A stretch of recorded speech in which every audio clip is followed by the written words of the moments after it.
Hello, huge movie fanatic Nate coming your way, taking a holiday briefly from reviewing holiday movies to come at you with the review for a nasty horror movie by the name of Burial Ground.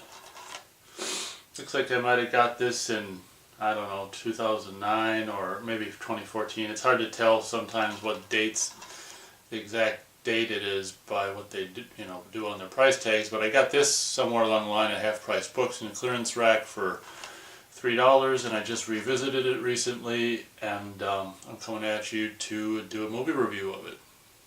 Incidentally, this is the Shriek Show DVD that came out. I don't know, the only year on it says 2002, so I didn't know they were making stuff in 2002, but it might possibly, that particular DVD I have might possibly come out in 2002. I imagine, obviously, I watched this movie probably back when I first got it, and then put it away on the shelf, and I just dug it out and revisited it within the last several days, and I gotta tell you, normally I'm a fan of like Italian horror movies, in particular Italian zombie films. I feel like in my particular case, or in my opinion, I feel like in a lot of ways Italian horror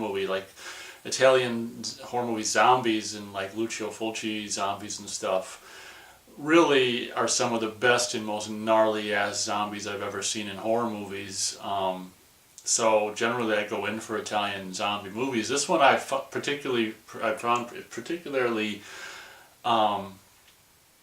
uncreative. The best thing about the movie is probably, the zombie makeup, obviously, and stuff. A lot of it is along the lines of stuff you'd find in Lucio Fulci zombie movies, but I also thought that some of it, it's that same kind of styling of zombie, but then some of it is just like, I don't know, half-assed, where like you have all this appliances onto the face and all this kind of, I don't know, trying to make teeth or something, skeleton teeth out of whatever. You can see clearly the performer's lips blackened out underneath, and stuff like that is just like sloppy or whatever. And then I think I saw one with even like a tooth drawn onto, their lip, and it's just like, what the hell, and it's just kind of whatever. So, in my particular opinion, starting the review, this movie's kind of a mess, and even one of the best things about the movies being the zombies, there's not even a perfect portrayal of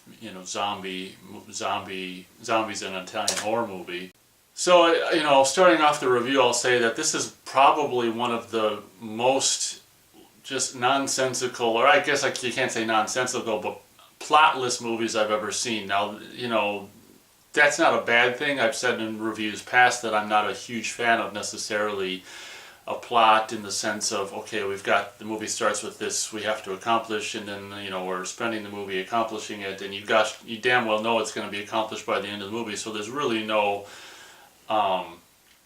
magic to a so to a movie that's just got ABC, beginning, middle, end, plot, and thing to overcome, and then it's overcame. That kind of stuff really gets boring, especially when you getting on in years and you've seen more and more movies. So it should be said that that this movie is, again, one of the most, I guess the only way I can really describe it is plotless movies, where it's just starts and just stuff starts happening.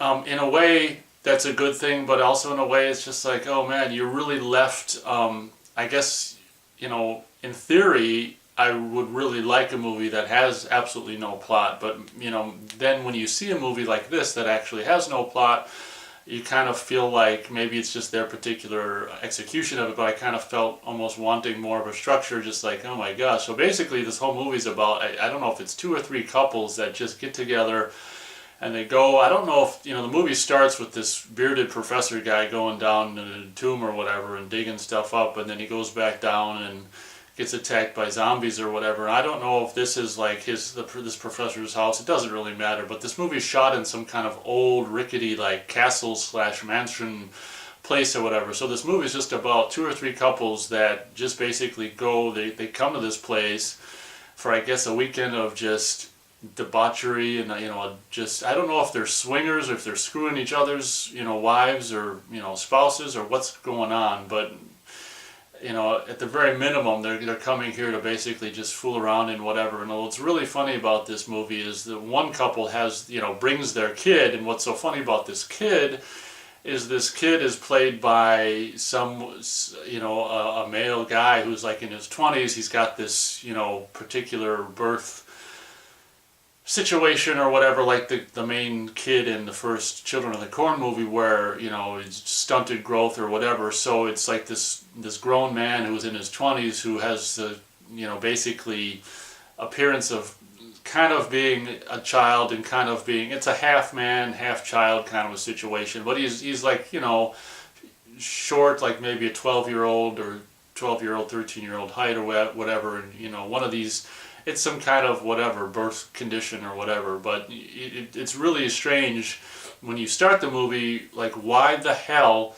we find out later, when you're starting the movie, you're like, why the hell is this, you know, growth stunted individual who's like an adult cast to play this couple's child in the movie? And like I say, we get into why later,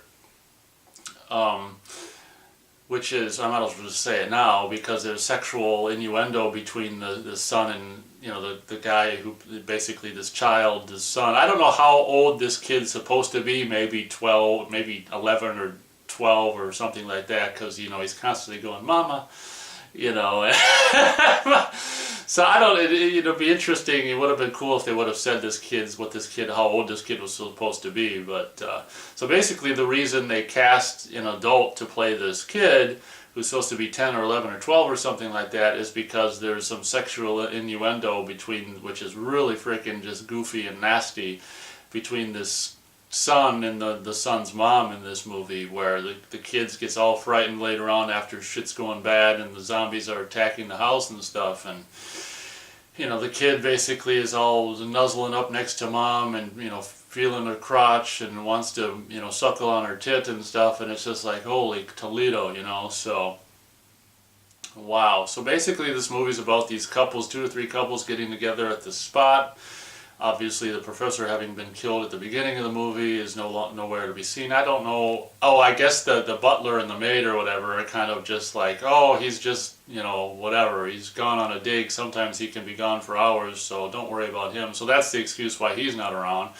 So basically, I mean, if you know, if you're an individual who likes horror movies or likes movies, but just really hates sitting through all the boring setup, this might be a movie for you, because basically when the movie starts, all it does is introduce, you know, these characters come to the place and get settled in for the night. Then there's a little hanky-panky or whatever with a couple of the characters, and then basically right away stuff starts going bad, where the zombies, I mean, basically I guess this mansion is presumed to have been built on, you know, on or near a burial ground or whatever, so you've got an endless supply of zombies coming to life. And I can't remember, I'm pretty sure there's really no explanation for why these zombies are coming to life and, you know, attacking if there is, I completely missed it. But I don't think I don't think they bother, you know, mentioning why this is happening. But that's the whole plot of the movie. The zombies keep coming in droves and droves, and incidentally they're all wearing this funny, it's probably just a really easy costume, that's why they do it. But I don't know if they buried people in you know, Italy in these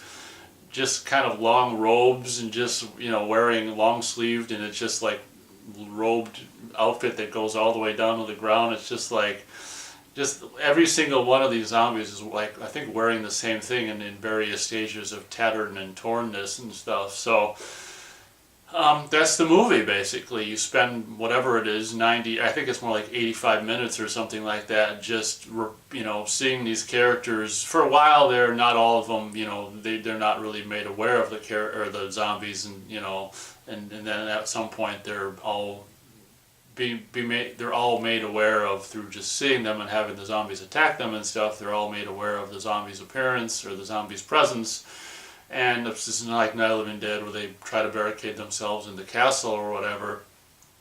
And it's so funny, because like in the first 30 minutes are just like, you know, zombies, whatever, and then all of a sudden they just start picking up tools and implements and, you know, a big log where they're all hold it together and try to bash in the door with it. So it's like, I don't know, I feel like the filmmakers of this particular movie are just so sloppy, they don't even necessarily know how zombies are supposed to work. Not that I'm, you know, a fan on really movie rules or anything like that, but it's kind of just, in my opinion, being a fan of just horror movies and having seen a lot of horror movies and Italian horror movies and stuff, it's just like, okay, they're just zombies as we've always seen them, but all of a sudden, you know, we're just going to have them start using, you know, tools and implements and stuff like this and weapons. And it's just almost like, you know, they're even throwing spikes at people, and in my opinion, the best kill of the movie, where one throws a spike at this maid's hand, you know, and gets it caught in the outside of the house, like on the windowsill or something like that, and she's stuck with her head out the window. She's like on the second floor, and then another zombie takes this big, you know,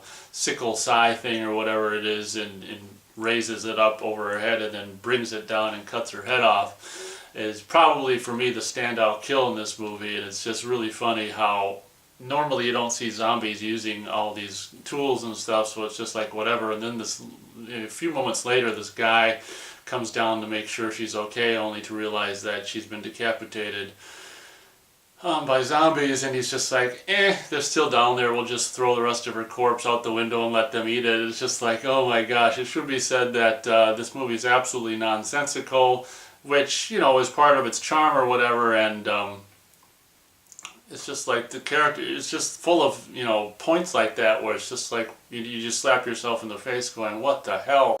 You know, in theory, you think a horror fan would like something like this, just a movie that doesn't waste time or energy dealing with plot or any kind of needless, useless, boring exposition, and just having basically 80 or 85 minutes worth of zombie mayhem and kills. But I found myself getting kind of worn out by just seeing the same kind of thing, you know, non-stop for 85 minutes. It's just a zombie onslaught, if you will, and particularly, I think there's at least 3 scenes of the kind of disembalming thing, where, you know, it's the old attack the victim, kill the victim, and pull out their innards thing, and kind of pretend like, you know, you're eating the innards when you're not really innards because they're real innards from animals, or this kind of stuff, you know. And it's just like, I can see doing that once in a zombie movie, but 3 times, I mean, by the 3rd time, you're just like, okay, you know, we've already seen this twice in this movie. And it's just like, that's kind of how I feel about the whole movie in general. It has this, you know, thing of just repetition like anything, too much of anything is not necessarily a good thing. And that's my complaint about this movie. It's just too much of the same thing for basically 85 minutes. Like I say, there might be individuals out there who find this, maybe this is their favorite movie, more power to you. I'm not saying it shouldn't be, but for me, I just found the repetitiveness of just, you know, zombie stalking victims, kill the victims, disembowel them, whatever, and nothing but that for 85 minutes to be a little exhausting, quite frankly. And then, of course, the movie ends with the grand finale of the son ends up being killed somewhere along the line, I think by possessed, you know, one of these people who came to this place for, you know, debauchery, a weekend of debauchery and sex and stuff like that, and ends up dying and ends up coming back to life and killing, ripping this kid's arm off, and, you know, this kid played by the 20-something-year-old man. And then the son, of course, ends up at the very end of the movie, makes an appearance undead as a zombie, and approaches you know, his mom, and his mom being completely what's that term called? Pardon me. Oh, disarmed by, you know, the appearance of her son, and even though he's clearly dead, zombie, whatever. That's another funny thing earlier on in this movie, when some of the main characters first see a zombie, they're like, what is it? It's a walking corpse. It's just like, well, you know, it's funny hearing those 2 words, like, it's a walking corpse. And obviously, being an Italian movie, you know, this, for American purposes, this movie's dubbed in English, and there's so many of the same kind of voices the same voice actors you've heard in so many other of these Italian horror movies, just doing the voices and stuff. So that's always fun to hear them same people doing those voices. But what I was saying before, his mom is disarmed by seeing her zombie undead son coming at her, and having denied him access to her bosom earlier in the movie when he was all afraid and, you know, cuddling up next to her, she's having, you know, seeing her son again. Even though he might be dead, he's moving and stuff and has the appearance of life. You know, as the zombie son comes closer, she opens her, you know, blouse or shirt or whatever, and offers her son, you know, 12, 13-year-old son, her breast. And he's like, woo, woo. And this is why basically they had to get an adult to play this part, because you're not going to have a, you know, 10, 11, 12, 13-year-old kid sucking some grown woman's tit in a movie. So it's just like, in the grand finale of this movie, it's just a little bit of blah, blah, blah, and then only a few moments later to be like, and basically bites her nipple off or half her tit off or whatever. And so that's the kind of, that's the kind of movie this is. So I'm afraid I'm only going to be able to give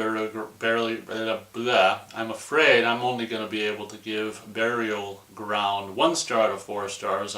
To be honest, I'm kind of wondering why it's that high. Maybe it's more like 3/4 stars out of 4, but I don't know. I guess we'll just give it 1 star out of 4 stars just for its, it's kind of made in the heyday of the classic Italian horror movies, zombie fare stuff, but it should be said in closing that I do find this to be one of the least creative of the zombie Italian horror movies. I guess I'm more familiar with Lucio Fulci's stuff, and those, in my opinion, have a little more flair than this thing. This seems just like, people who don't really have any passion, basically picking up a camera and making this movie. Even the music, which is generally really cool in these Italian horror movies from the early 80s, I found to be kind of lackluster. So everything, in my opinion, about this movie is kind of more lackluster, except for maybe some of the zombie designs and stuff, of which there are many different iterations, unless they just use the same 4 over and over, and it just seemed like it. But it seems like there's a whole hell of a lot of iterations of zombie makeup